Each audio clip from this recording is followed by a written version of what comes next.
বিসমিল্লাহির রহমানির রহিম। মহান আল্লাহ পবিত্র কোরআনে ইরশাদ করেন, কাজেই তোমাদের মধ্যে যে লোক এ মাসটি পাবে সে যেন এ মাসের রোজা রাখে। সূরাতুল বাকারা আয়াত ১৮৫। রমজান মাস ইসলামের ৫টি মূল স্তম্ভের মধ্যে একটি অত্যন্ত গুরুত্বপূর্ণ মাস। এই মাসে মুসলমানরা রোজা রাখেন, যা তাদের ইবাদত ও আত্মসংযমের প্রমাণ। রমজানের ফজিলত বা গুরুত্ব অনেক, তার মধ্যে কিছু উল্লেখযোগ্য দিক হল: পবিত্র কোরআন নাজিল। রমজান মাসে আল্লাহর পক্ষ থেকে পবিত্র কোরআন নাজিল হয়েছে, তাই এটি কোরআন শিক্ষা ও তিলাওয়াতের জন্য বিশেষ মাস।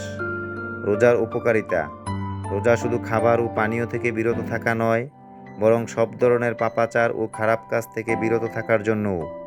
এর মাধ্যমে মানুষের আত্মসংযম ও আত্মশুদ্ধি সাধিত হয়।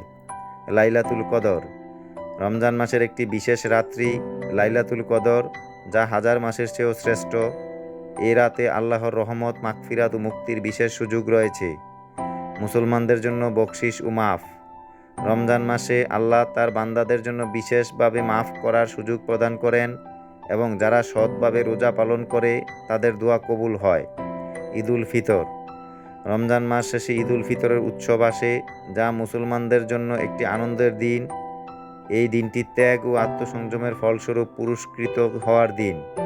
রমজানের রোজা কেবল শরীরের জন্যই নয়, বরং আত্মার জন্য একটি প্রশিক্ষণ, যা মানুষের নৈতিক উন্নতি ও আল্লাহর প্রতি ভক্তি বৃদ্ধি করতে সহায়ক।